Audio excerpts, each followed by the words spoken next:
Kiev. Ukrainian and Russian delegates sat down Monday for the first direct negotiations between the two countries since Russia launched its invasion 5 days earlier. The talks went for hours, and while they brought some hope for an end to the war, Ukraine's president and residents in Kiev made it clear they expected little out of the discussion.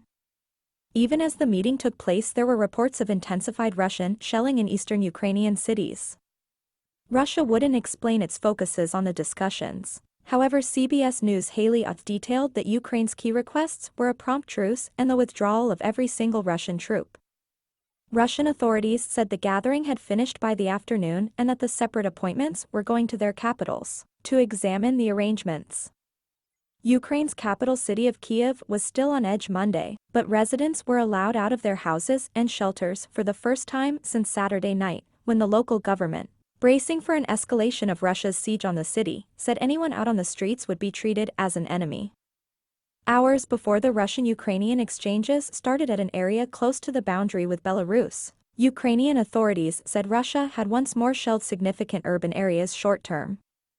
Guard authorities said Kharkiv, Ukraine's second biggest city, was going under extraordinary cannons fire after Ukrainian powers recovered it from Russian soldiers the earlier day.